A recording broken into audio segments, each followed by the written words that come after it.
Well, hello, everybody. Welcome to Aquarius Rising Africa.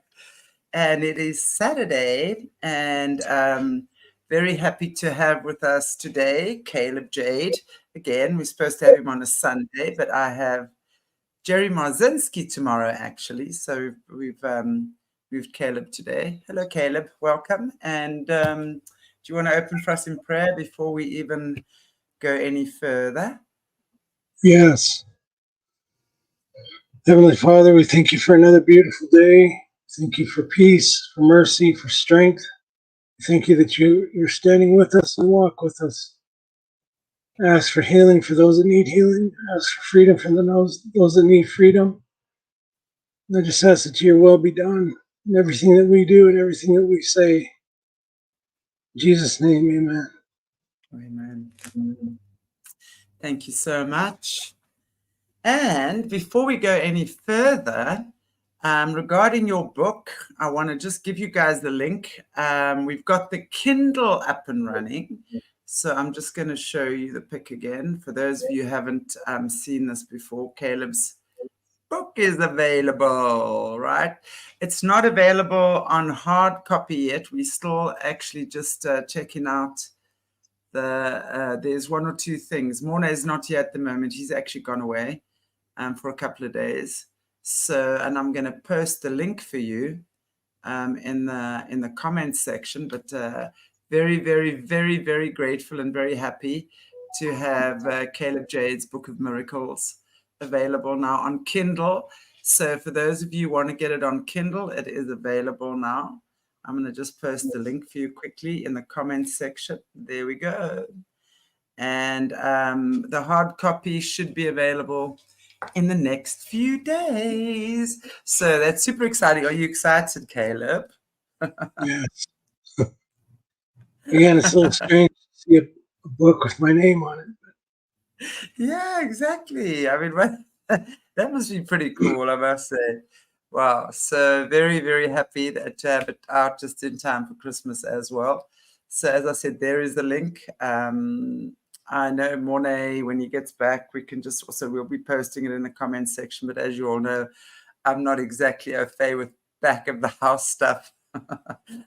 I tend to lose my train of thought. Anyway, hello everybody. So good to see you in the chat. Lisa D, Becky, Ewo, lead cow. I don't know if it's lead cow or lead cow. Love, Pete's really good to have you guys. So really great to have you. Yeah, and it's Saturday, and welcome. And we're going to be talking about vortexes and portals, which is a really, really interesting topic at the moment, because we obviously understand from what you've been telling us, Caleb, that there's a lot of these creatures of the night, as I like to call them, that sneak in through the portals, right? So I don't know, how do you want to start off with that topic? I know there's quite a few. Yeah, I have on my list Bermuda Triangle, because that's the one we've always been hearing about, right? The most important, well, the most, I think, famous one would be the Bermuda Triangle. Skinwalker Ranch has come up a lot. The Jack Parsons incident. Aleister Crowley, I know he's opened a few. And I know the US military is very good at opening these things and letting in all sorts of things. So I don't know. Over to you. Well, it's not necessarily that they open things to let things in. They open the door to go through themselves. And if they don't close the door, stuff comes through. Just like in your house. It's a doorway. We can start with, I think you got your answer from lead cow. Lead cow. Okay, thank you. I'll remember that in future. You are lead cow. Love that. Lead as in feed. Okay, thank you so much. I'm sure you've all heard of the Bermuda Triangle at some point in our lives. So we can start there if you want. Yeah, for sure. So, I mean, the Bermuda Triangle, for many years, I mean, I've heard, the stories, airplanes, things, ships flying over there. and they just disappear into nothingness. And of course, all sorts of stuff has been, lots of speculations around that. But I don't know, can you, I would imagine you would know what is going on there. So can you please let us know about the Bermuda Triangle? Let's start with that one. Well, I've mentioned pre-flood, most of the surface of the planet was covered with city or some kind of civilization. And obviously they, and by they I mean the Nephilim, the half-breeds, I'll call them, were very active in magic, and they were able to step between the worlds fairly easily. Lots of legends and stories of these things coming and going. You can imagine what Enoch and his family had to contend with back in those days. Right. So with the surface of the planet covered with city, basically, we're not always aware of where these things are. We're starting to become more aware of where these things are from the surface. And they found off of Puerto Rico a city that's 11,000 feet down, complete with pyramids and everything else. How do you imagine that got there? It wasn't an underwater civilization. It was on the surface at one point. Right. Pre-flood. So it obviously fell. I would imagine it must have fallen, right? When the surface broke apart to unleash the flood, it collapsed in on itself a little bit. By 1/3, right. I would guess. Right. Wow. So what is there life in the city? I mean, if you're saying it has pyramids and stuff like that, there must be some kind of, and if it still has the ability to make things disappear, I would imagine at a certain time, because it's not every single time something flies over that area or goes over that area, or is it? Do they avoid it now? How does it actually work? Well, it's not because there's mermaids running the great machinery of the ancient city or anything else like that. I'm sure mermaids are a part of some morality here, but not that. It's just like, I mean, if you're a parent, you know what happens when kids go outside inevitably. They leave the door open, they forget to close it. And what comes into the house after that? Insects, stray cats, skunks, raccoons, you name it. So stuff comes through that door, it's wide open. So maybe they're in the process of having that gate open, or it was just an open portal for travel for them. And when it sank, it didn't get destroyed, it just sank. And it was never shut. Wow.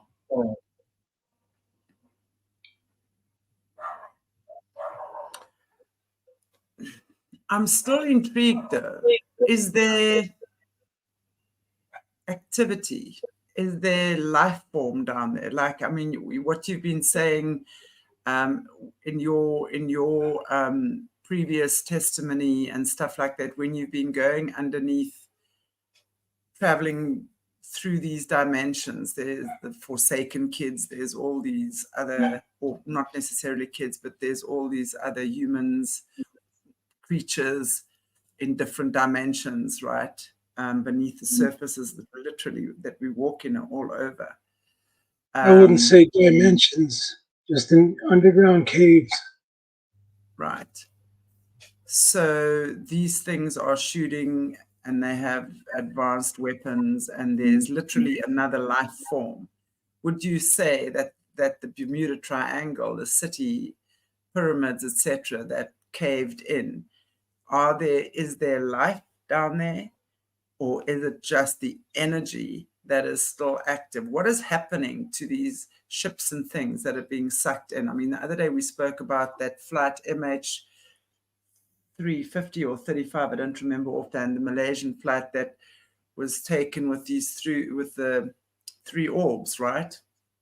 And then a lot of people were saying it actually went through to Madagascar. Is it Madagascar? I double The check. Maldives. Maldives, that's right. So it was taken to the Maldives, right? And people were actually seeing it there. But now when something gets taken and sucked into the Bermuda Triangle, we don't hear about it again. What is your take on what happens to these boats or airplanes that get taken down there? Well, in order to travel through portals, you kind of have to know where you're going, or you could wind up anywhere. There's maps you can use, like a Rand McNally map you can unfold from your back pocket. But these things are mapped out already. If you don't have a waypoint you can safely travel to, you can get lost. So I don't know who opened that gate or where it goes. I couldn't say that there's life as we know it in that city that's 11,000 feet down. You're talking thousands of tons per square inch of pressure of water. We definitely couldn't live down there. But then again, these things are hybrid, they're half angel, half human. So, and I'm not saying that they live there at all. I never said that. I just said I speculate that somebody left the gate open. Right. Have we heard about anything coming back from the Bermuda Triangle? Not according to my knowledge, but maybe I don't have. I've never heard of it. Yeah. So pretty much once it gets sucked in, it disappears. So it would go there, and I would imagine all the people would not come back from that. So it remains a mystery. Wow. Right. How interesting. Okay, well, let's talk about the Jack Parsons incident. What can you tell us about that? Well, he was practicing Thelma with L. Ron Hubbard, and they attempted to open a portal. I couldn't tell you why they were trying to do that, but I think it's just because they discovered some spellcraft that they wanted to try to make work. I think the surface story is that he blew up a rocket motor he was working on. I think he opened this portal. It didn't have a waypoint, like I was just telling you, and it destroyed him, killed him. Now, ever since that happened, he's the one that opened that portal. He's the one that had to close it. He's dead now, so that thing's been open ever since then. Kind of like the Bermuda Triangle. It's just an uncontrolled open door. Is there no one else that can close it? I mean, is there kind of like a law, a universal law, or a cultic law, if you will, that the only person that opens it must be the same person that Whoever has the key. Right. And no one else does. What about L. Ron Hubbard? I mean, I know he's dead now, but would he not have been able to close it? Well, he wanted to open the door, so why would he want to close it? I don't think he was there for the opening of it. He was part of the process, I'm sure. Wow. So can you let us? Can you tell us what type of things, specifically with a Jack Parsons portal, if you will, what has been coming in there? What has been entering? What types of creatures are entering? Well, I can't specifically say creatures' names or anything else because I wasn't there for it. I don't know what they were asking to do or what they wanted to have done. But since the door is wide open from that point in history to now, look how crazy things have gotten to change. That's not the only portal that's left open. I'm thinking Skywalker or Skinwalker Ranch. Pat Murphy is asking you, where do the portals go to? Now, I'm not sure if you've got a specific answer for that, but In your opinion, where do they open to? Where do they go to? We'll look at the tree of life and the as above, so below symbology. Right. The tree branches and roots are a huge network of like veins.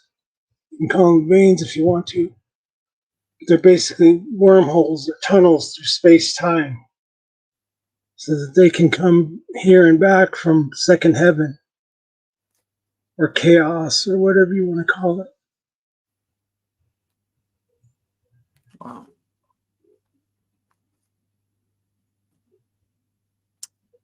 I'm just watching interesting Duke. Duke says the dragon triangle matches the Bermuda Triangle exactly. It's exactly opposite the globe. Very interesting then. What's your take on that? These are just waypoints. It's not because there's a direct line between one thing or another. They're just waypoints, entrances to the system, to the network of these tunnels. Easy E, interesting. Hubbard stole money and Parsons' girlfriend. So there might have been some more dodginess going on here.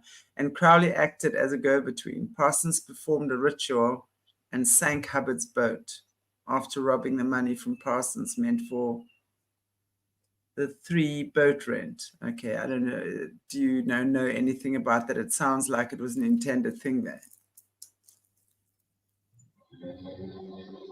It's hard to say because I wasn't there. Yeah.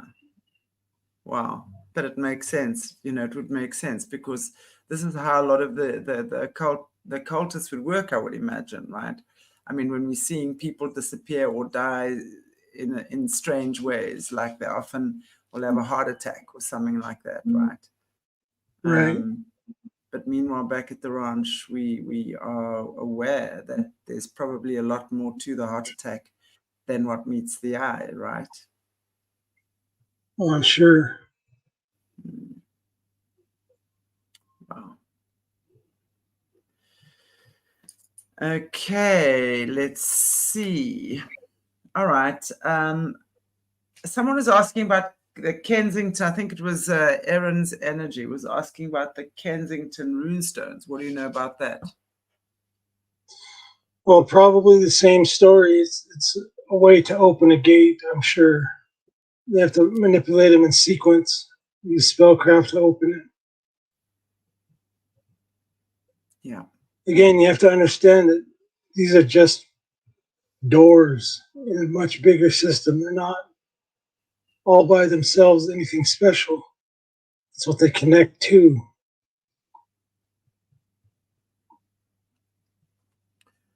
So are these doors connecting to specific demonic entities? So these guys would then know that there would be specific demonic entities behind the doors. Let's say you're not opening a door to a house, right?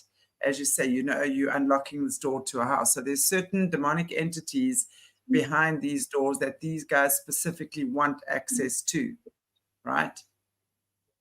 Right. That's part of it.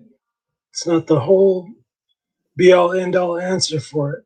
It's part of it. So what else would there be? If that's part of it, what else would there be? Like I said, you have to know what waypoints are first. You have to get a map for it. Right. You don't go through every door that you find.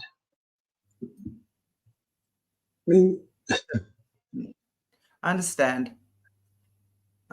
So you basically would then open up something for something that might be there on the like behind that initial door, but then it also leads to other places. It's a gateway or a map then to take that person or those people to other places as well. right. Right. Are the portals different from the spiritual gates? Well, the portals are actually physical things you can see, like the Kensington runestones or any of the other monolithic sites that you see out there. Right.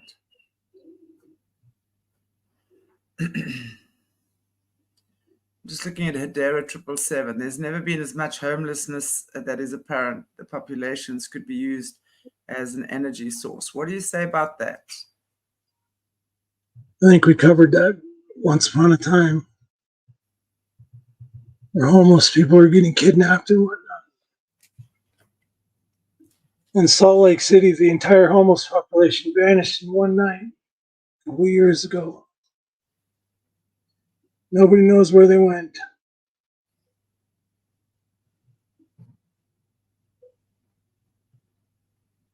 Where do you think they went?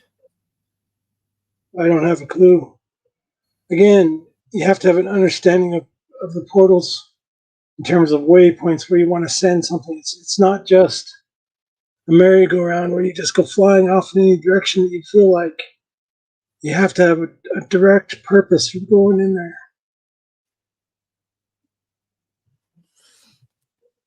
So, in your experience in the military and stuff like that, you would have obviously, you guys would have opened up portals to go to travel interdimensionally, right?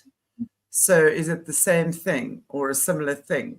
You would have then opened up certain portals to and had your coordinates, right? I would imagine that, let's call it your coordinate. Yeah, is that not the okay? Your waypoint to go to a certain place. So you would have known exactly where you are going to, right? We would have hoped that we would. They don't want to go into second heaven and inhabit second heaven. They just want to travel faster here. Instantaneously travel, not the slow way. Right. Just to get around, to move around. Yeah. Makes sense to me that they would do that. Let's talk about Skinwalker Ranch again, if you don't mind, because that's come up quite a bit. Can we go there again? Again, I think it's some witchcraft practitioner opened the gate and they died before they could close it, so it's just stuck open. It's never shut.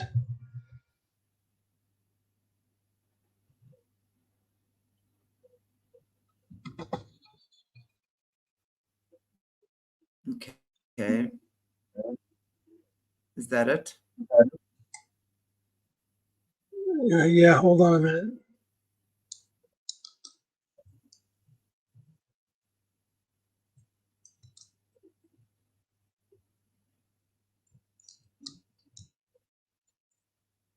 Makes sense here. I'm just reading some of the comments here.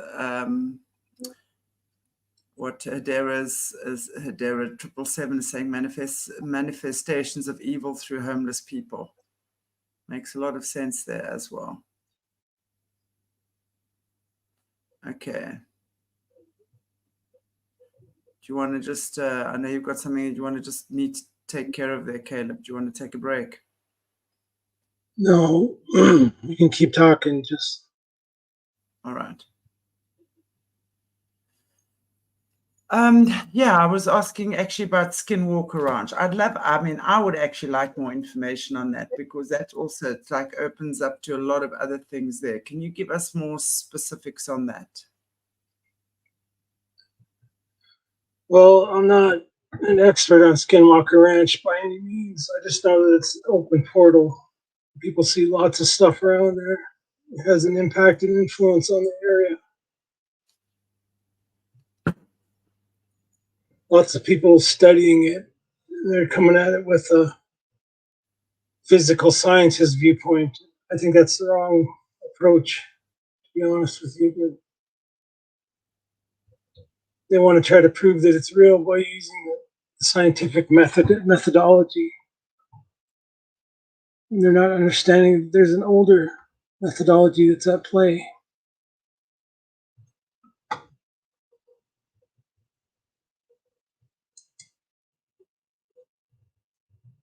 Does that make sense? Yeah, it does.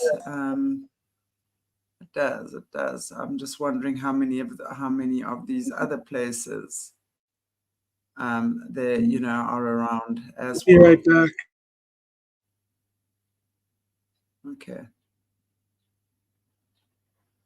I'm just Caleb just needing to take care of something there, guys. Just give him a prayer there, please.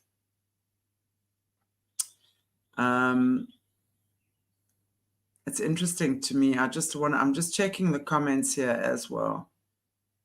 NC Mountains, can you just please be more specific about what you mean, Emla, when we're talking about NC Mountains? I'm not an American, so I'm not sure what mountains you're talking about, because then I can ask him in a more specific way as well.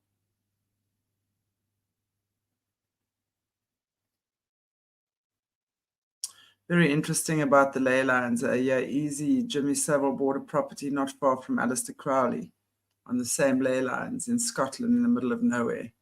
So you could practice his... Yeah, because I think what's very apparent, you know, what becomes more and more apparent as we look deeper into these things. Is that North Carolina? Asheville. Sorry, I'm just... North Carolina. All right. What I think is what's become very apparent is that the ley lines are very important, and of course where they build their, is it houses or offices or I don't know, dens of iniquity of sorts, it has to be on specific ley lines where they then, and I know also just from conversations we've had with Jesse Zabota in the past, right? When we were talking about certain things as well, it's like they would be on certain ley lines, let's say in Chicago. I know Chicago was one that she mentioned specifically. And then they would create all sorts of incantations and stuff. And they would literally be creating violence in South Africa, because we were talking about a lot of the violence, especially when it came to the run-up in elections. And yeah, I mean, there was always a third force involved, but lots of stuff like that. So they would be sitting on those ley lines specifically linked to ley lines and portals here. And so there would be absolutely no evidence of anything doing anything there, but they would still obviously be able to do their stuff through their witchcraft and what have you. Okay, Baltimore's like, yeah, I'm actually going to ask about Baltimore now as well when he's back, because that has been something that's also been on my mind. Yeah. Crowley performed a ritual with a Loch Ness monster and claimed it was because he failed a ritual which he had been performing for months, but did it wrong. Just shows you how they're actually using this kind of stuff, right? And they testing it really. So they'll test it, and if it works, then it works for them. If it doesn't, it doesn't. Leaving those doors open creates a lot of havoc. I'll see you back, Caleb. Are you cool? For now, yeah.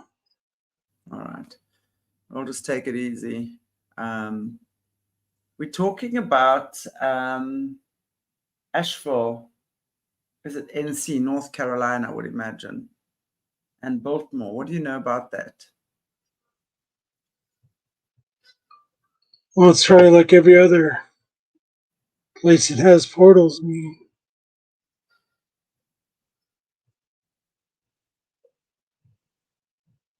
I don't know much about it. Sorry. Okay, that's cool. Someone was just saying here about Crowley. I want to just go back there again.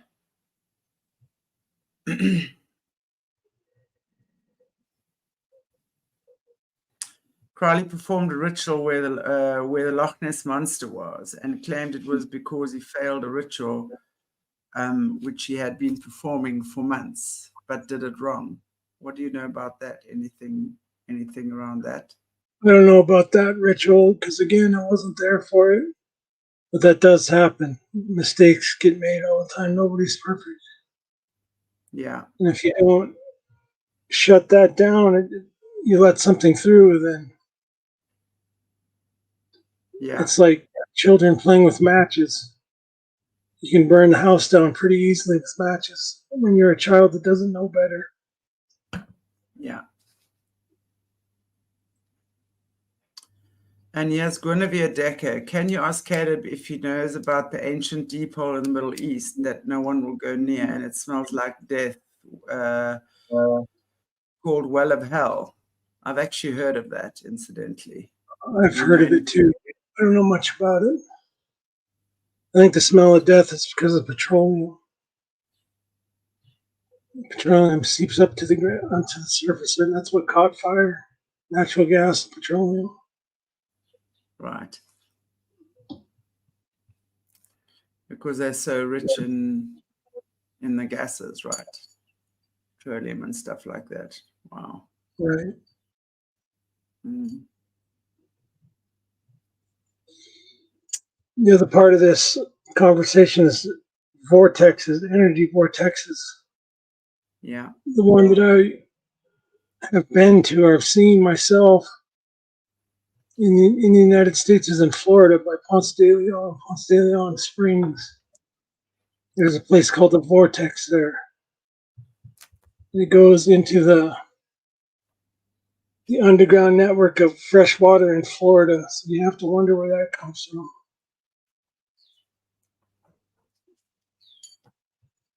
Well, I am. Where does it come from? I'm wondering. We've been talking about underground life and underworld. Think of that.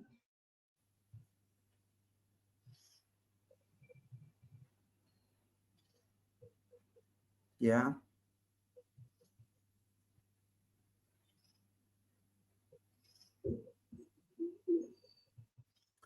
Vortex Springs. Is that at Vortex Springs? It could be. I just know it was near Ponce de Leon. A lot of people who are into the mystical go there because they see how thin the veil is and they see things all the time there too.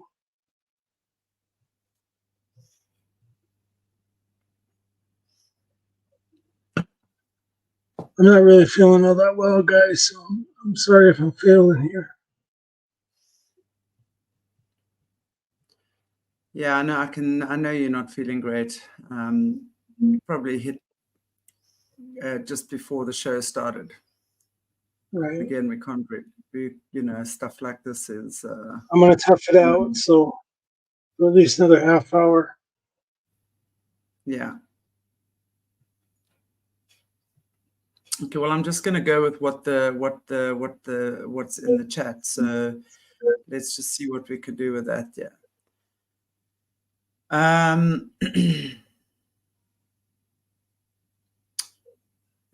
Black Mountain.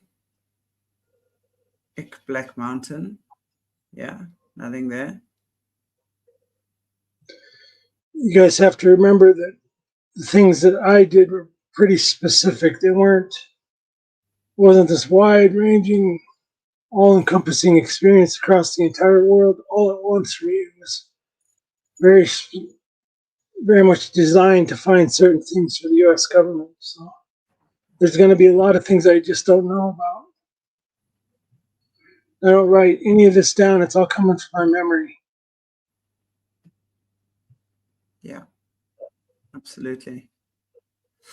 Well, I know that obviously the military had a lot of. They have quite a bit of. They open up portals to move in and out of places, don't they? Can you maybe talk about specifically what they were opening that you know of to go where and what they were doing? Well, obviously, that's compartmentalized. So I didn't know everything. For us to go through these portals, we did have to know how they function and what was used to do that, and some of the roadmaps. We had to know how to do those things so that we didn't just go through a portal and wind up in the center of a star or something like that. Right. And again, it was always very specific to get someplace. We didn't have to walk 100 kilometers down. We could just set a waypoint and transport to it. instantly. So can you explain to me, like, the process of deciding, okay, I'm here now in my house. I've got to be at that waypoint. That's my next stop. So can you explain to me the process of doing that? What do you have to do to get there? I mean, do you meditate? I'll Do use you the pray? analogy of the elevator. You get inside the elevator, push a few buttons towards where you go, and you go. It's not a And how huge does it, involved process. like in Star Wars or Star Trek? That's a little too far out there. Yeah, kind of like that. I'm just using the elevator as an analogy.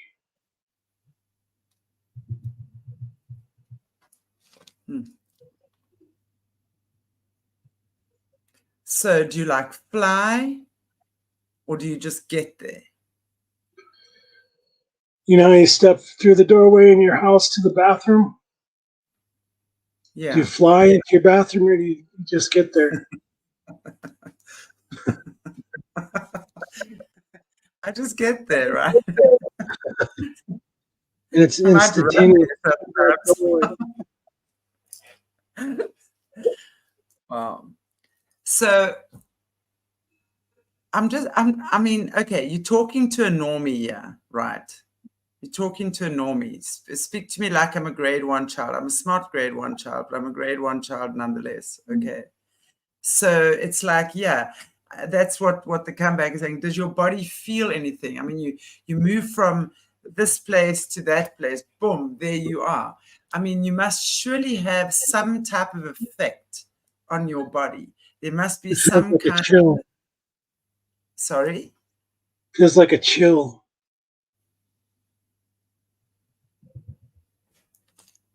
Like you just change temperature and then you're there. Extreme change in temperature. I'm talking a real hard chill.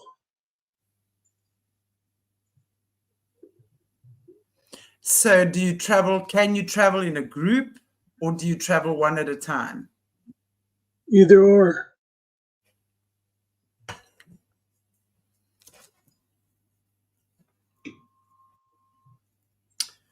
Okay, well, I think I'm not going to get much out of you. I'm probably getting a squeaky toy from you now, right?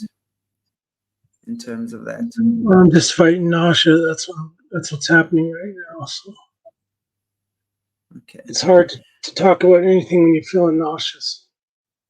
I understand. I didn't necessarily want to share that with everybody, but it happens when the subject matter is sensitive, and these entities don't want me to talk about it. They attack me relentlessly,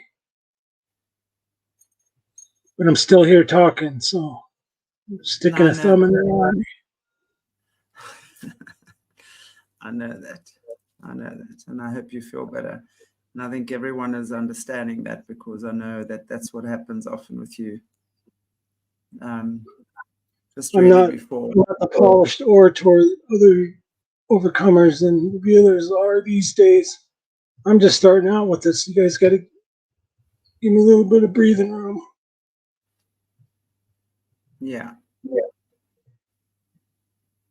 You'll find that I don't do an awful lot of research on everything around me, because I'm only wanting to tell what I saw, what I experienced. And what I saw and experienced is what I've been trying to say. So Nod. Nod a few karate chops in concert with each other. right. Honey, I'm sorry. So like, Right. and then you're there. Is that what it was like? Or not really?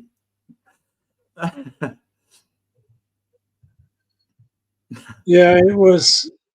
Again, we were doing things to find things, so it wasn't like we were just out in the world casting spells on everything and everybody. It was very, very specialized points of view and places to go. Yeah. You I'm mentioned not once sure before. what. Go ahead. Sorry.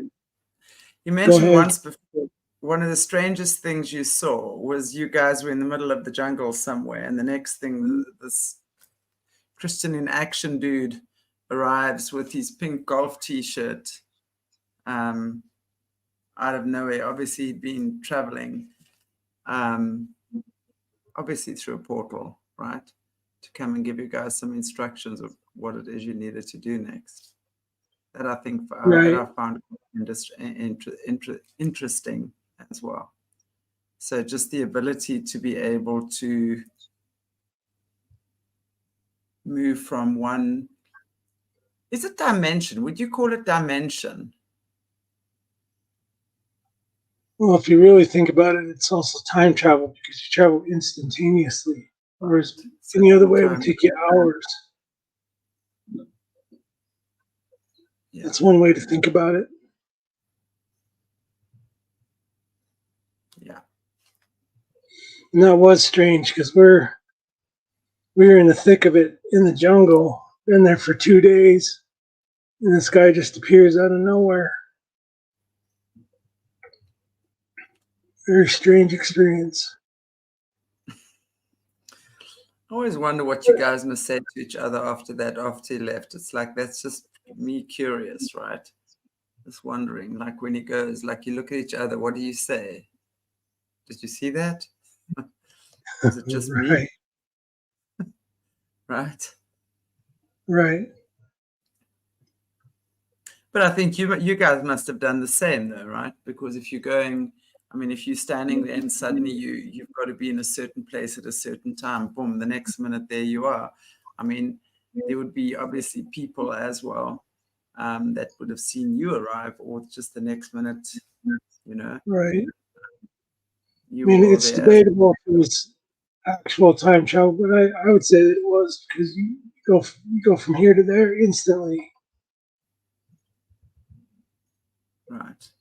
On the show with Jesse, I talked about those lifts. I think those lifts are going through portals too. It was just more of a structured framework for it.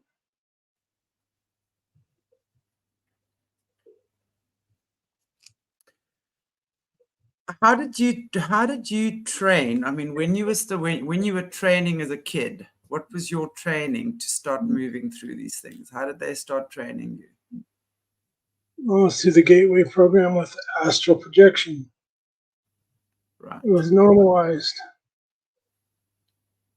So when the first gate I went through, or first portal I went through, I'd been projecting for a long time at this point, so it wasn't a surprise. It wasn't nothing, I guess you want to say. It was like going down to the corner market. I mean, when you go down to the corner market, are you shocked every time? Or you just walk through the door and there you are. I mean, if you stepped out your front door, you're instantly in Johannesburg. That would probably be a shock if that was the first time for you. If you're doing this on a regular basis, it just becomes like putting your shoes on. You don't think about it. Makes sense, because when you think about the gateway experience, that's what you do, right? That it does teach you how to do that. I also just think about when Jessie was some time ago, she was speaking to us about the water military base. And she was saying, like, basically being taught the first thing that, you would dive into a swimming pool or jump into a swimming pool, and that should be a portal that transported you to some underground city. Did you do stuff like that as well? I didn't do much of what Jesse did. Similar things, yes. My training was probably way different. Right. I was an adult male going through the military training first. I'd been training arcane before that, so that was also part of it. Right. Yeah, I was thinking definitely what the comeback is saying when we watch the Harry Potter movies. I mean, like the trains and stuff, they would literally walk through the walls, right, and then be on the train. So it's like a normal train station, but they would know they would go to platform 9 or whatever it was, walk through the wall, or you had to be there like boom at a certain time. Is it like that? Like we were seeing in the Harry Potter movies, actually, if you think about that. And I would imagine most people you have watched, I mean, I watched Harry Potter movies, I don't know how many times. They were definitely my favorites for a very long time. You know, when you see these kids go and they had to get through that portal, if you will, at a certain time, and it would be closing at a certain time. Is that kind of similar to what you're talking? Pretty similar. It really all depends on where you're at, what you're doing, why. Some of the uncontrolled gates, like Skinwalker Ranch or the Bermuda Triangle, nobody's controlling anything there. It's just open. You could fall through it at any moment. So you'd have to be really careful being around those. But the intentional portals and gates were open using spellcraft. So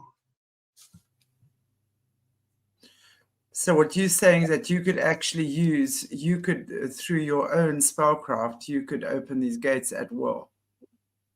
Yes. Right. And that I would imagine would be only at when you've reached a certain level of magic, right? Of studying the arcane, that you're able to do that. So it would be something you would have. You had to have mastery first. You couldn't just do it because you wanted to. Now, if somebody like Jack Parsons, who was not a master, what he was practicing, no, he wasn't. He just found spellcraft written down someplace and tried to perform the ritual and killed himself. That can happen too. Right. I don't recommend going into any of that stuff if you don't know what you're doing. No, most definitely not. But that seems to me like lucid dreaming as well. How does lucid dreaming fit into this? Because lucid dreaming, you can literally dream yourself into another space. Would that also be some type of portal or going through vortexes, stuff like that? That's one type of remote viewing.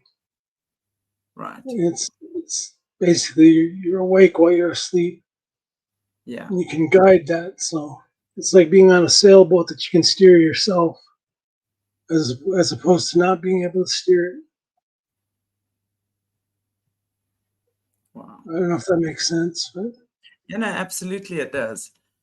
I just find it interesting because there's so many different ways that you can do that, you know. And then obviously, I mean, the remote viewing, you don't need to physically go somewhere. You don't need to open up portals. But I mean, I would imagine you could then obviously take yourself to a place where you can see these things. Would that be actually with remote viewing? I mean, if I think about it, would that be part of would that also be considered going through portals?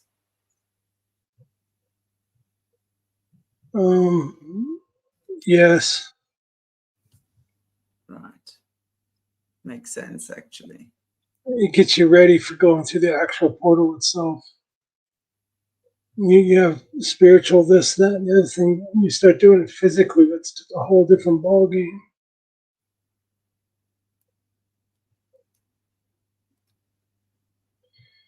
Yeah, you almost have to be enhanced to be able to go through that process.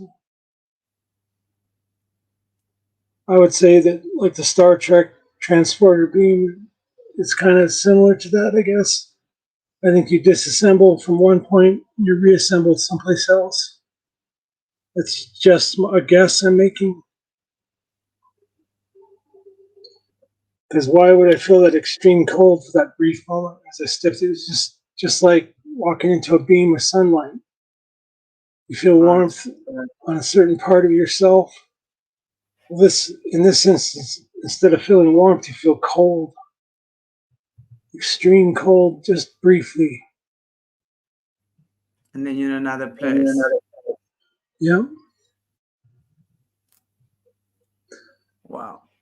Now, the entrance into Gleitner was different because, like I said, it was like it actually looked like a vortex, a swirling pool of water or stars, I guess would be a better way to put it. It's like the background on the show here.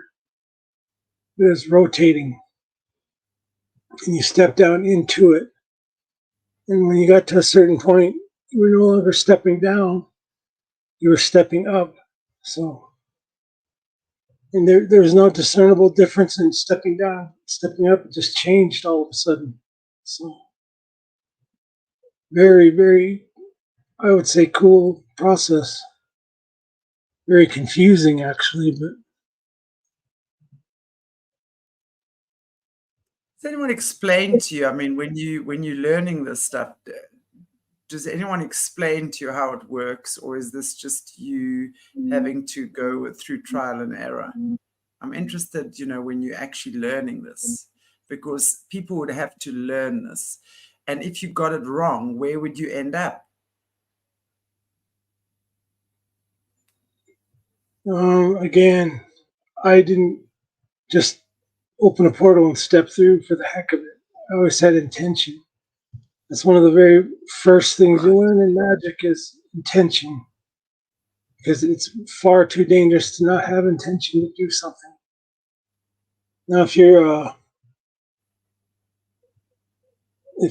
a uncontrolled entry level practitioner, you might be tempted to do something like that. That's almost always not going to end well. They'll unleash something that they can't control, or they'll fall through the portal itself.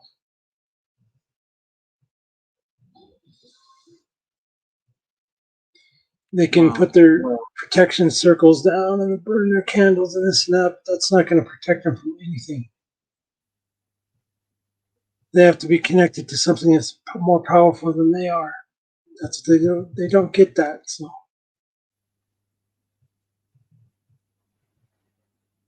Wow. You're right. Interesting. I mean, intention would be everything, right? But it would be interesting for me to know. I would imagine, because like anything, you would have had to, you would have had to train, and you obviously would have had teachers or guides or whatever it is, mentors that was showing you the ropes or giving you an indication of what it's going to be like or how it's going to be. I mean, like you guys were trained, like in the Wild Hunt, for example, you were read storybooks before that about the wild things, whatever it was called, right? So there was some type of preparation for your mind for you to actually go to these places. So with this stuff as well, I would imagine there would have been some type of preparation that you were being given, right? And it's like Pete's like saying, yeah, do you feel like you are pixelating when you travel? That I think is a perfect description that I was looking for. It's like a feeling of I think that's what that chill is. That's why I said it felt like you're dematerializing and rematerializing someplace else instantly. Yeah. Wow. Grand Marshal, are we going somewhere when we are dreaming? I feel like when I woke up, I've been fighting all night. That's actually an interesting question. I think for me, I would imagine different types of dreams take you to different places. But what would be your view on that? Oh, having lucid dreams, yes, you go different places. God uses that to show you something, and the enemy uses it to attack you. So, not Thank you, Greg. Every single dream, an awful lot of them. I know there's lots of people who are sensitive to dreams too. They've been blessed with the gift of having those dreams. So. Yeah. I am glad that I lived through all this stuff, but I have to say, without those enhancements, I am definitely feeling after effects now. It's similar to PTSD, but in a physical sense. I'm going through some things right now that just,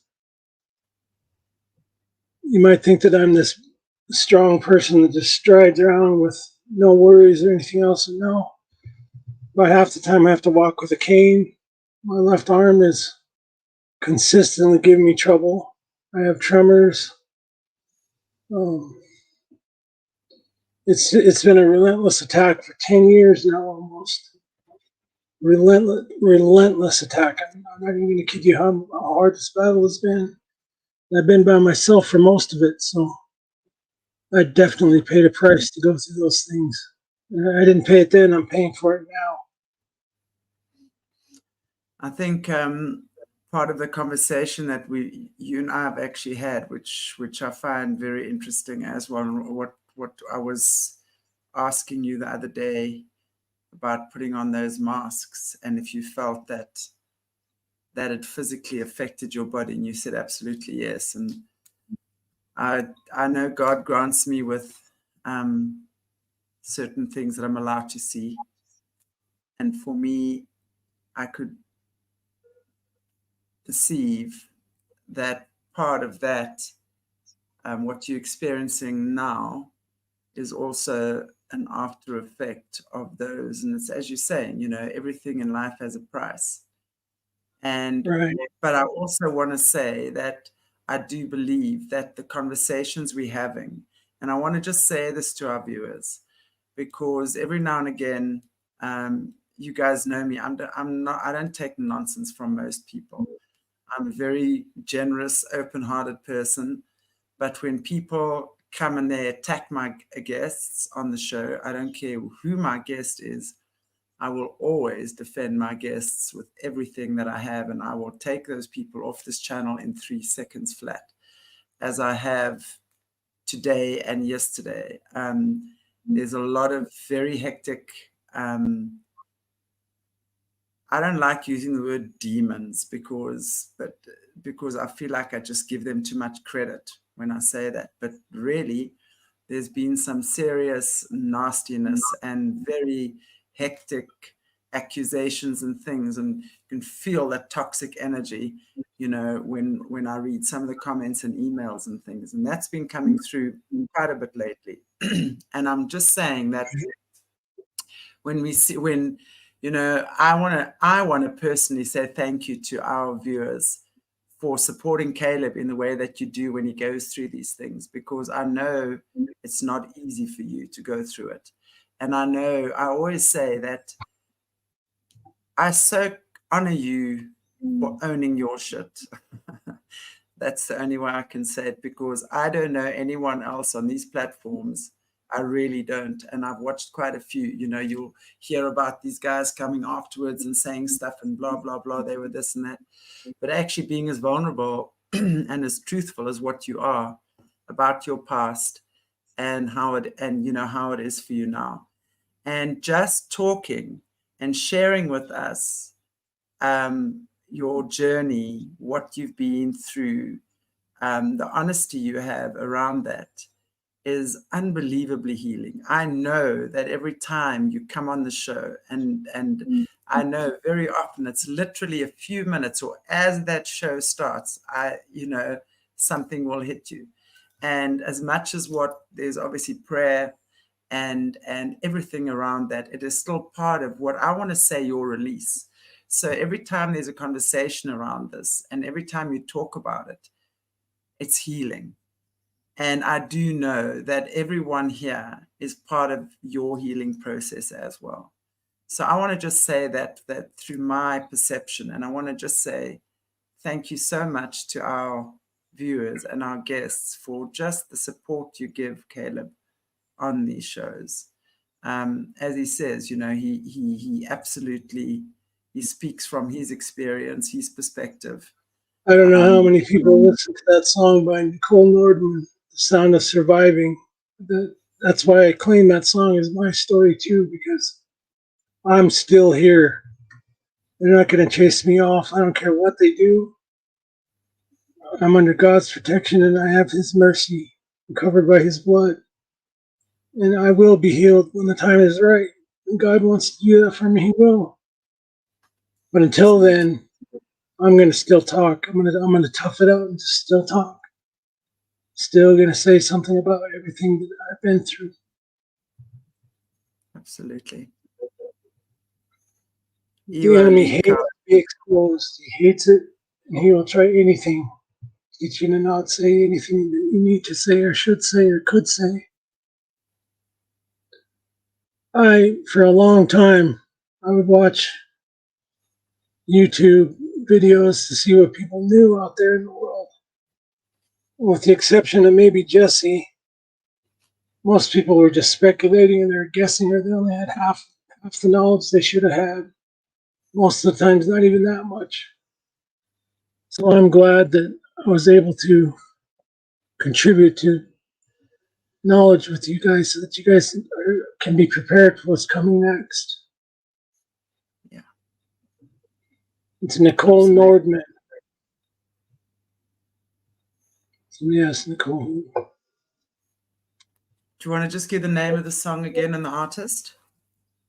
Nicole, Nordman. Sound of Surviving. I'm just going to put that in the chat here.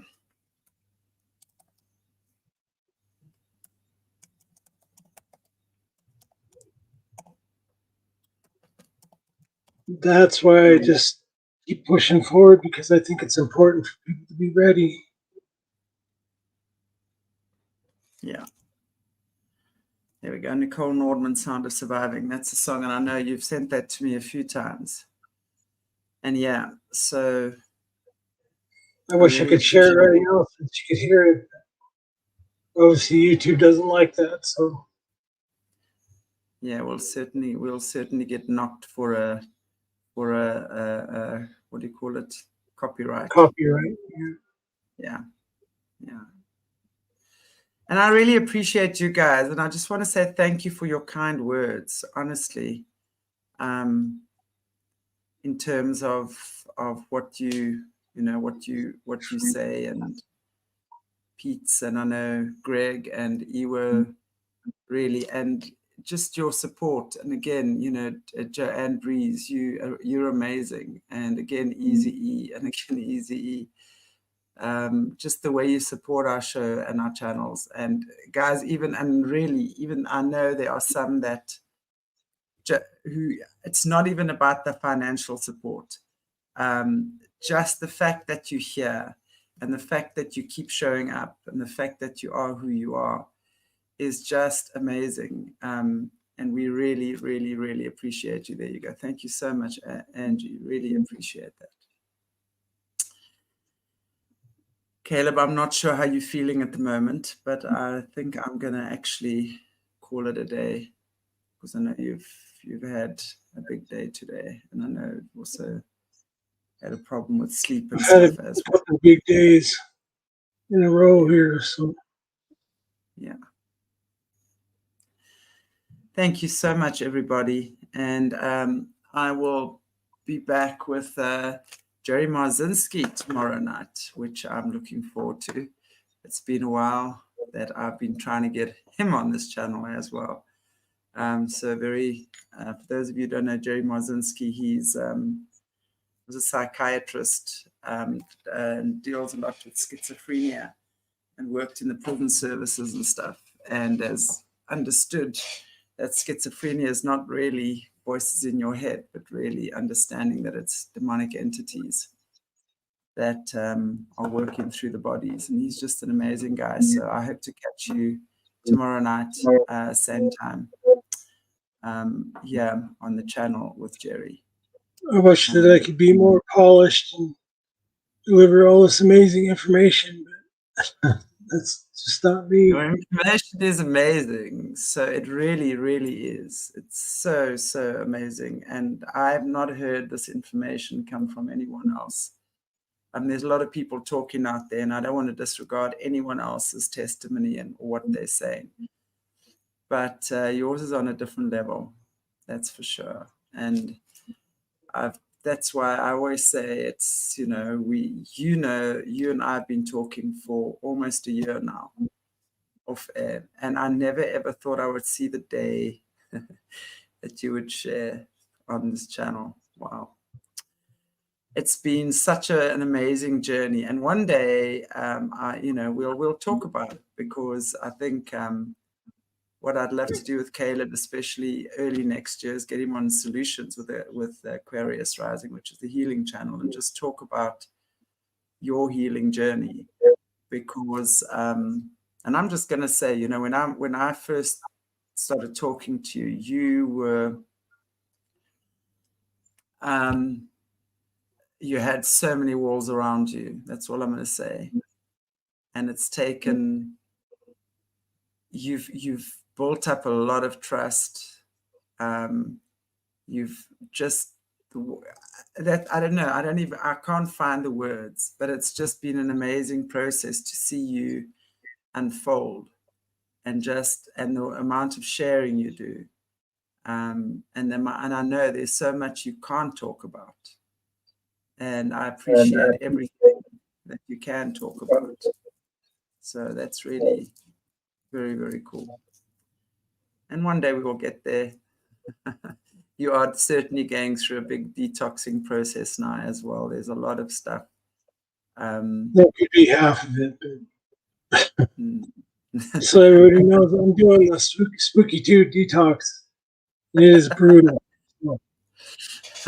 Well, yeah, spooky, and that's I adore spooky 2. They are so cool. I'm telling you guys, and I'm going to be talking about this little thing soon. It's the Hiwi that they actually sent me, and I've been using it for a couple of days. It is magnificent, and it's like a few $100s. It's not that expensive, but I'm going to be talking about it soon.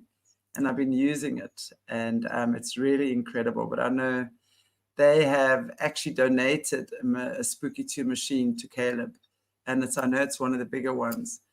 And he's going through the detox. So he's going through the detox, and then in between he has his well days. So, I know that people understand. I have gone through deliverance already. Yeah. Doesn't stop the enemy from attacking me anyhow. So. Absolutely. It's really just a physical detox you're going through now. And that has to happen. It has to happen. I'm not tired, Colleen. I'm just chilled. And I was in the sun today. Can't you guys see? I'm just chilled. It's Saturday. It's holidays. Not tired. We're just having a relaxed conversation. Yeah. But yeah. And I know Caleb... I would love to keep going if I could here. Well, what do you want to do? Marching forward. What do you want to do? I'm down for whatever. I'll feel this way on air or off air, so it doesn't matter to me. Well, then we're going to go on for a little while. I was about to call it a day. And just give you some time out. But if there's anything else that you maybe want to share with us, then just in terms of, I mean, I was talking to you about just like you starting to go through those portals and vortexes and stuff like that as a kid, when you were training, going through it, and all of that stuff. So is there anything else? I don't know if you guys have some. I wanted to kind of give some insight into some of the petroglyphs that we found, that we saw. And you can still find them today, even if you're ever out and about in the Uinta Mountain area. There's lots of petroglyphs here. They're everywhere, actually. But I wanted to see if the chat's ever seen a spiral petroglyph before. I wanted to see if you've seen that. I'm asking everybody. Yeah, I'm just gonna put it out there again. So if anyone in the chat, Caleb is asking if anyone in the chat has seen a spiral petroglyph before. I can't say I have. That's what he's asking. A what? Spiral petroglyph. Wisdom of suffering, endurance. Yeah, you're right, Amy Joe. I want to just actually saying that because I agree with you. What we're witnessing right now is the wisdom of suffering gets endurance and strength and soldiering through. Exactly. And this is what the prayer does. And you know, just actually talking and you guys just supporting and going through this with him. It's very healing. So thank you for that. But I'm interested. Someone was saying something about what was happening in a chat last night. Did I miss anything? Let me finish with what I was going to say there. Sorry, man. That spiral can actually be interpreted two different ways. If it spins to the right, it's a sun chart. It speaks of the solstices, the seasons. It's a seasonal chart, star chart, if you want to say it that way. If it spins to the left, it's a portal itself. Sometimes they're together, so you can, you know, what time of the season you can be there to go through that portal. Wow. Okay.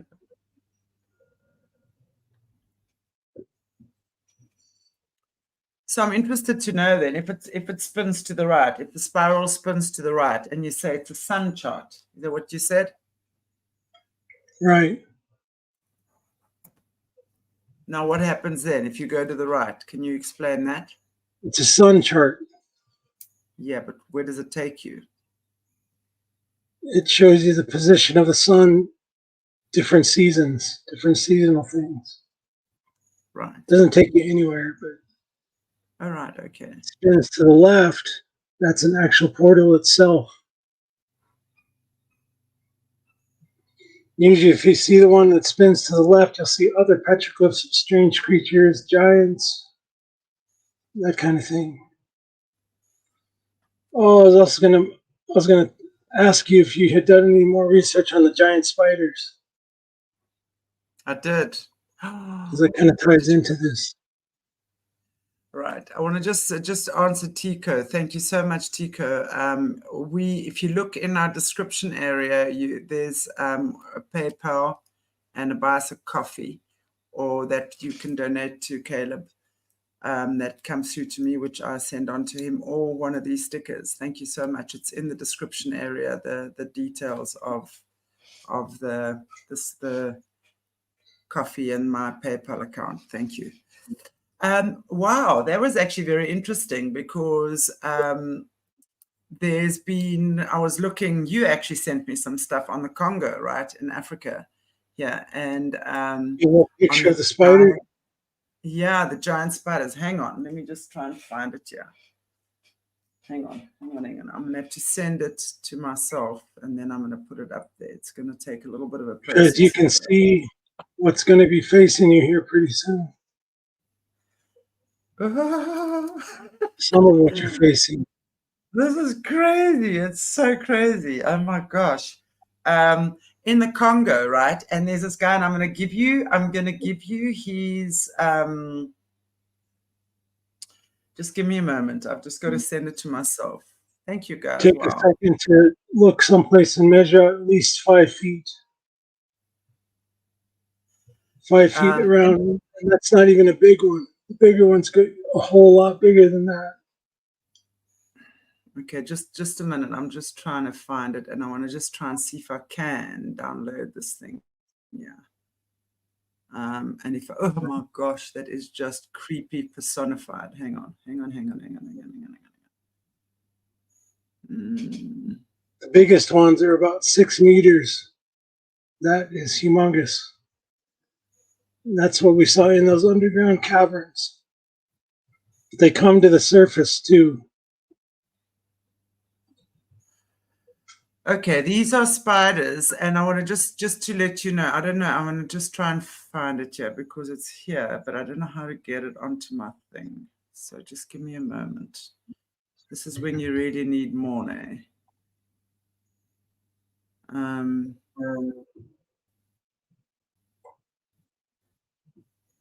But I don't know if I can get it on here now.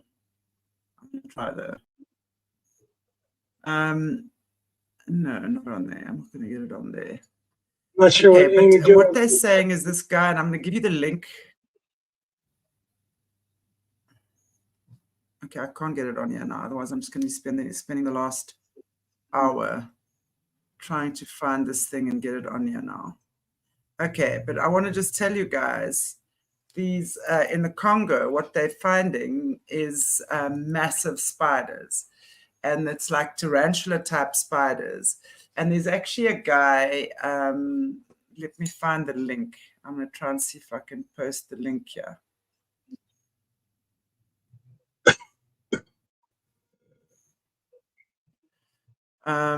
Of these spiders that you find in the Congo. Now they're saying that the question is it real, is it not real, or what have you? But they're saying it is real for the simple reason that obviously the Congo, the jungle there is very, very dense, and it is. I've actually been there, and it's very dense. I've not seen spiders. I've always actually went there to see the chimpanzees. But there are massive spiders. I don't know. I mean, Caleb, what do you think? Are the spiders there? Are they actually like hybrids? I think they're actually real, because when you're looking at that guy and what he's saying, because of the density of the jungle, that they are actually real. They do get that size. I'm not sure that they are hybrids. What do you say? Well, it's not that they develop in the jungle. They come from underground.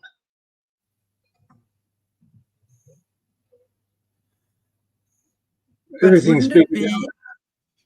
Yeah, but wouldn't it also be the okay? Let's look at what happens in the Congo for starters, right? The Congo is now. I want to ask you if maybe this would have something to do with that, because for me everything is energy, right? The Congo, the DRC, and remember it was colonized by the Belgian. It was first known as the Belgian Congo, and the Belgian Leopold, I think, was the guy. Extremely cruel. He was horrific with the African people when he took over the Congo. I mean, he was a well-known cannibal. They even had chocolates in the shape of hands that he munched on, and it was rumored big time that these chocolates were actually made up of people, right? So Well, to get back to the portals thing with this, somebody mentioned the spider can spin to the right or to the left. So that brings up the idea of sentinels, because that's how we saw them, as guardians of these portals. Portals can be physical and they can be spiritual, and they can be both. Like the entrance to a cave is a portal. So if you see the spider that has a web in front of it, it's not just to catch its food, it's to show the way into something.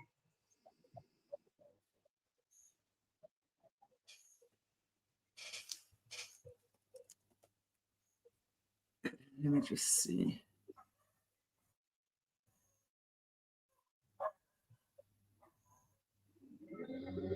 Try and see if I can get this thing, because it's, I don't know. I'm just going to try and see. Just give me a moment. Caleb, you can carry on talking if you can. I was trying to see if I could bring it up somehow. Hang on. I've got the spider. I've got it. I'm so clever. Wait, Jack.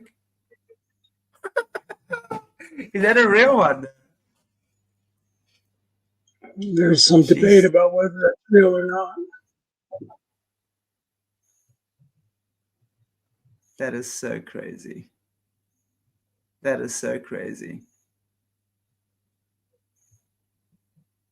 Wow.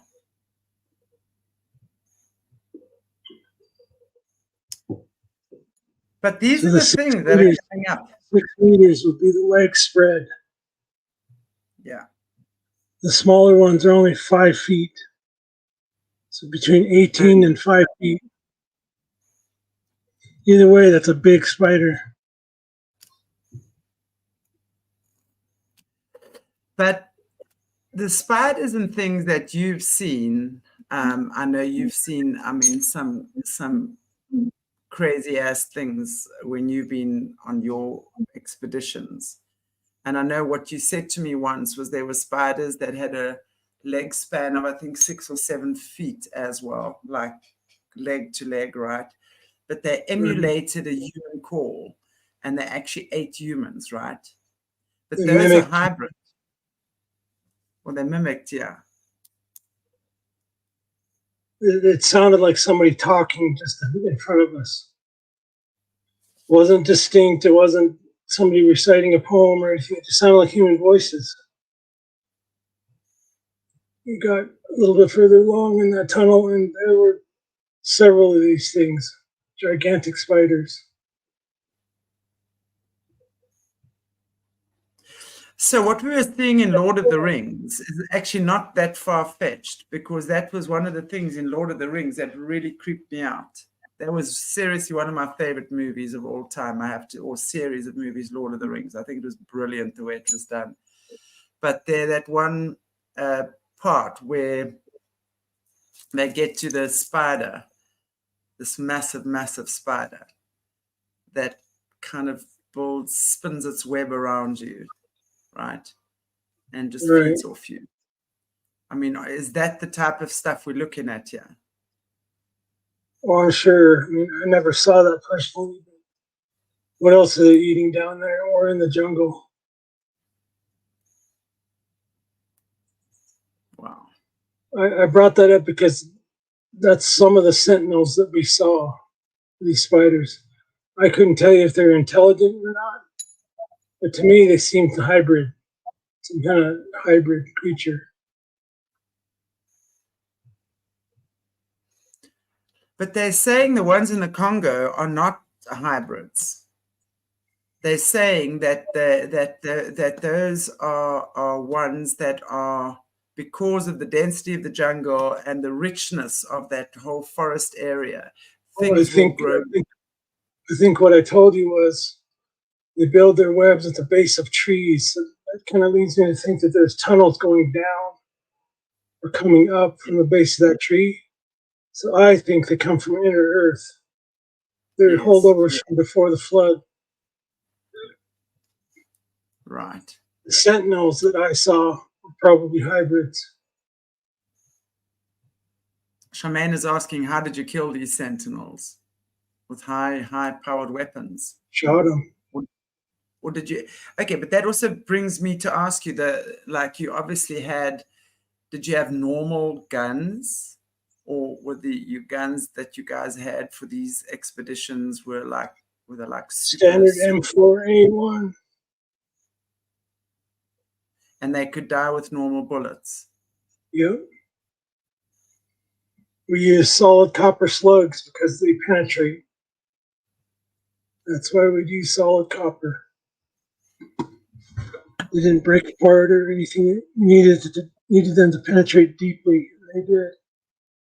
Same with the giants. Wow. But I want to ask you, if you think about portals, ley lines, everything, and if you just think about these things coming out from the Congo, and it makes sense that there's webs at the trees, right at the base of the trees, that they would be coming out from inner earth. But if you look at the Congo, which is it is the country in Africa that is richest in minerals. It is the richest country minerally. It is the place where currently this lithium and all sorts of things that for your phones and everything, it's all mined over there in the Congo, right? All that stuff. I don't remember the name of it offhand now. It's lots of child mining, right? A lot of kids are mining, women are mining. There's a lot of these rebel militia rebel tribes there that have control over these mines. So it's very vicious and it's very cruel and it's extremely harsh. Not too long ago, in fact, I did a thing on one of the arrow drops that these women were taking their children in bags, in sacks. And I'm not talking babies, I'm talking toddlers, I'm talking kids that are oldest 4 or 5 years old, dropping them off at these mining places so that these people can take their kids to be trafficked and they're getting paid for their kids.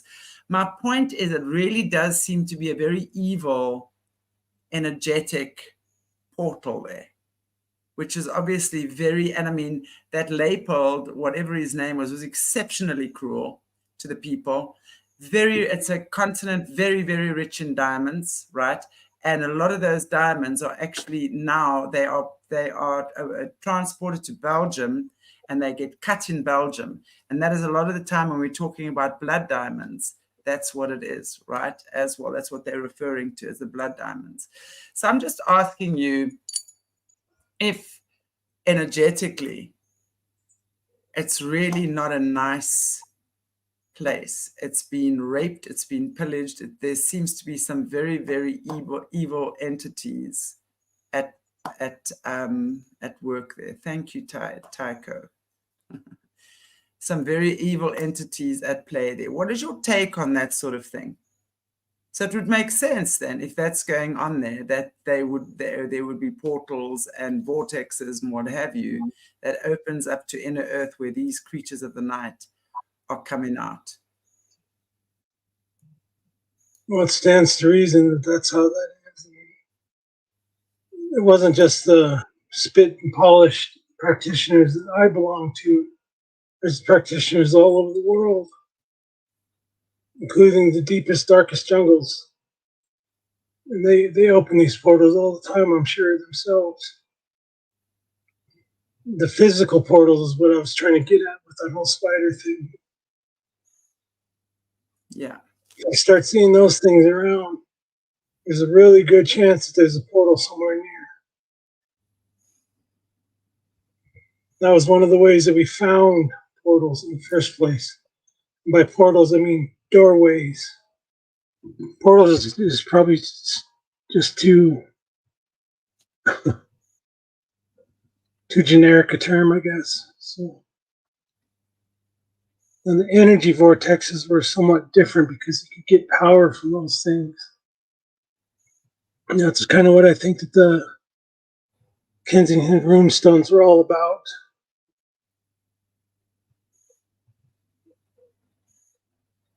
Wow.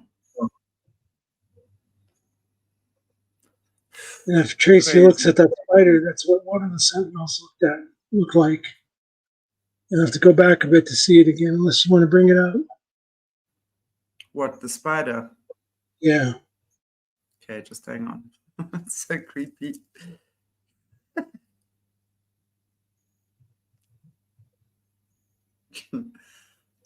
Imagine seeing that in a dark cave someplace. You have no idea where you're going. You just suddenly see this and about 20 others. And they don't make a lot of noise other than trying to mimic human voices. So actually very silent. Yeah.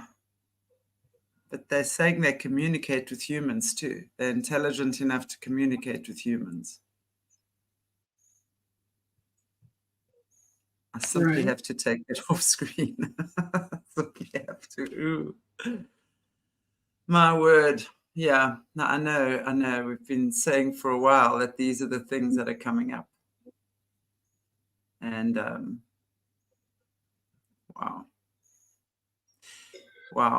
Jury's out for me with crop circles. Crop circles can be easily manipulated one way or another. So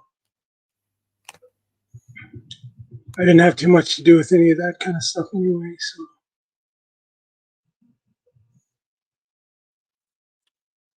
yeah, definitely, because the crop circles, that's not supposedly the alien stuff though, isn't it? Right. The aliens landing and they're like, well, from what I know, my understanding on it, they will obviously come to certain parts of the world, and that's where they kidnap people, right? Or cows or things like that. I know there was lots of talk about them taking livestock. Right. I'm not a ufologist, so I couldn't touch on that very deeply, but the jury's out for me on that anyway. Yeah. I think just what Abby... It's a whole lot more powerful than anything you can put in a crop circle, that's for sure. I told you about the spirals today, so you're going to be seeing spirals everywhere every time you go outside now. You'd be surprised how much of that is out there. Wow, this is crazy. Yeah, Amy Jo, what you're saying there, telepathic audio communication, both. I think with spiders, I mean, spiders are very often telepathic communication. That's what they're pretty much saying. Wow. Yeah, that's what Dick said about alligators. I think I mentioned in a different program that crocodiles don't ever stop growing. What limits them is their weight. They get too big to move. They can't hunt. Biggest one I ever saw was 25 feet long. That's a big crocodile. I think it jumped 6 feet straight up in the air. But they definitely are like archaic, those crocodiles. They look like they come from dinosaur times. I think crocodiles did. So they've lived, it seems like they've lived throughout the ages. They've kind of, right? Yeah, crocodiles, I'm not sure about the platypus, but for sure lobsters. If they weren't killed by predation or they're starved to death because they're too big, they don't ever die. They just live on. They don't die a natural death. Same is true about some fish too, like red snapper. They fish the heck out of red snapper. Some of those red snapper are upwards of 500 years old. And they're huge. Some of them, yeah. Yeah. Yeah. And anacondas as well. I mean, those anacondas are massive. Huge, huge, huge. Just makes sense that a lot of these things, you know, now that we think about this and we understand these things, it makes, or getting to understand it better through folk like you, like the anacondas, those very, very big ones. I remember seeing a TV program here not too long ago. I mean, they're like huge. They were just, as you said, and the crocodiles, stuff like that. They just live.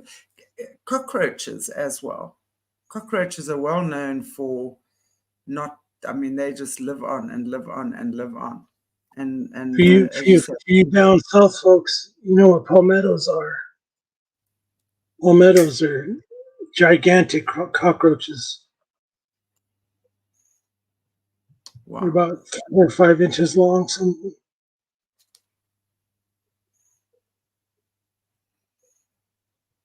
I mean, you could skateboard on those things. Yes, I've been to Hawaii. That's one of the few people, if you've been to Hawaii or you're from there, you know how to spell it correctly. Yeah, wow. That is just crazy. So really, at the end of the day, we're learning more and more that these things are just, that we actually know so little. That's what I'm saying. We actually know so little. And these things are, there's coming up from under the earth in places that we didn't even know were there. I gotta say something about Angie's comment, armadillos. If you've ever been to Texas, you know what armadillos are. The same with, I'll just say about armadillos. Most people think that armadillos are just born dead on the side of the road. That's the only time you ever see them during the day. They've been hit by a car. That's kind of a joke down south. Armadillos are born dead on the side of the road.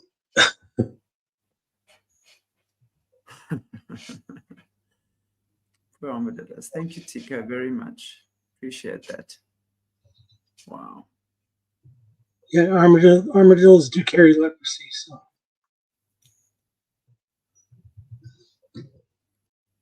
What's an armadillo? Is it that thing with the like scales? Kinda, yeah.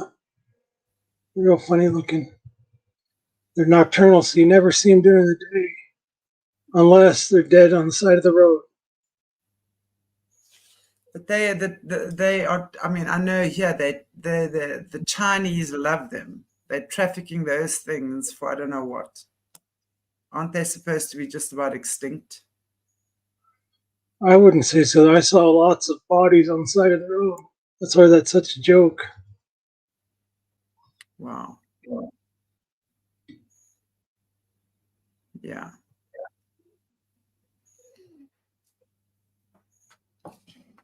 My word. So really, at the end of the day, these things have not really ever died. They've just actually lived on and come up from underneath the earth. And I mean, yeah, pretty much like us, I guess. You know, we die and we live and we come back. You know, wow. I can only relate my personal experience with those spiders. And that's why I brought that up, because you'd find them in those portals or entryways. Some of them as sentinels, some of them were deeper underground, some were quite big. And if we didn't have to draw their attention, we wouldn't.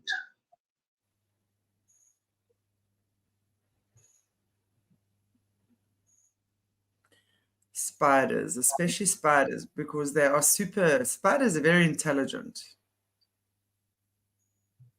Super predators. Wow. That's crazy.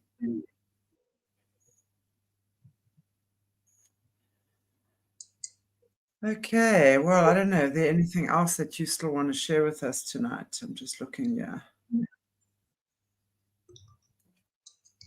Caleb. Unless the chat wants to talk about something else for a minute.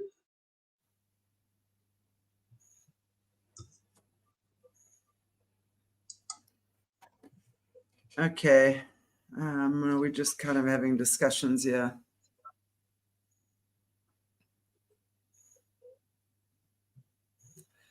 Okay, well then I think we're gonna call it a beautiful day, and I hope you all don't get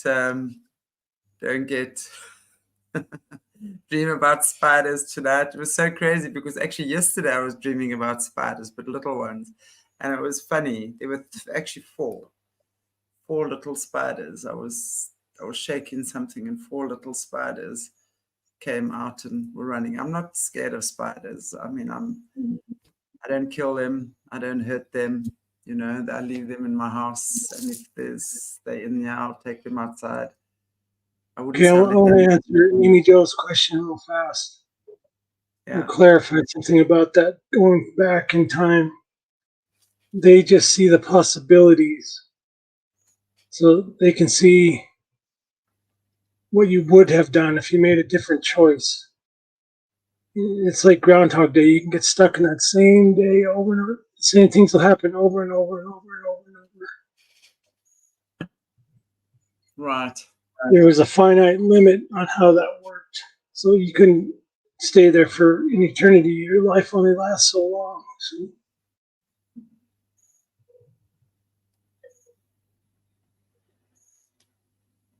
Wow. I got to throw in the towel here. Okay. No, I think we've had a good innings. Thank you. Appreciate you, Caleb. Very, Thank very you guys much. for hanging in there with me. It sucks to feel crappy, but it happens. And I'm committed to just going on anyway, pushing on anyway. If it helps you guys persevere, then I'm going to be there with you no matter what I have to go through. Do you want to end off for us in prayer? Sure. Heavenly Father, I thank you so much for your mercy and your kindness.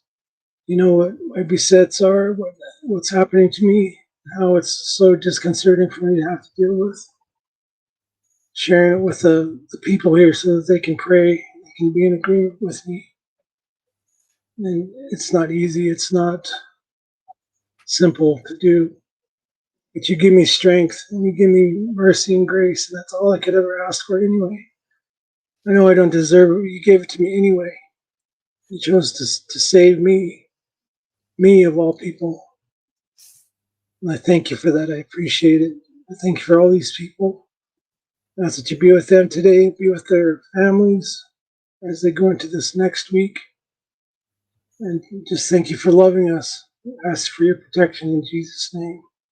Amen. Amen. Amen. Amen. Amen. Thank you guys so much. And to each and every one of you, wow, there's been so much beautiful generosity for Caleb again here tonight. Tico, thank you so much. And I'm just seeing you guys having a problem getting onto PayPal. Not sure if you want to maybe just, if that happens, you can just email me. I'm not sure why that's happening. Actually, maybe maybe it's part of this whole joke thing that's going on. Well, what I call a joke anyway. Trisha, Tico, Robin St. John, Natasha,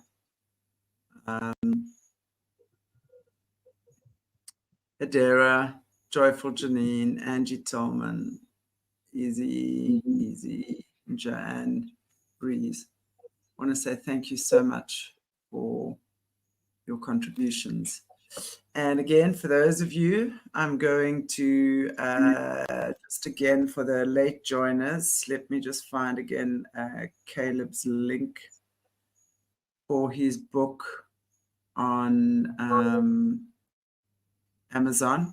We've got the hang on, sorry. Got the Kindle book is up right now. The hard copy, we're still going to have to, there's one or two things that we have to take care of there.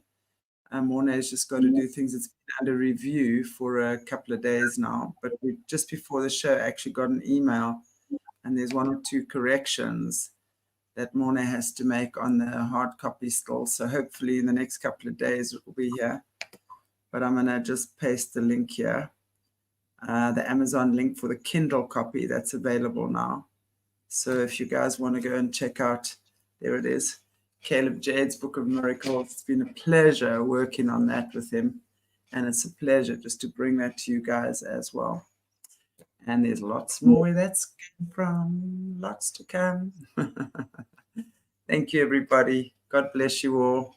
And I wish you, what's my email? I'll tell you what's my email. Chantelle Meyburgh. And Stacy Jane Platt, yes, I do suffer from what you asked. Sorry, what did you say, Caleb? I was just answering Stacy Jane. I do right. suffer from what she was saying. Okay. And there's my email. If anyone wants to get hold of me or whatever, there I am. And that's also, if you guys want to go through PayPal, that would be the email that you use. So I want to just say thank you so much. And your prayers, as you can see how well your prayers work. I know Caleb was taking a few knocks in the beginning of the show, and you guys have really, really, really helped him out there. It's always a pleasure to be with you when you're doing that.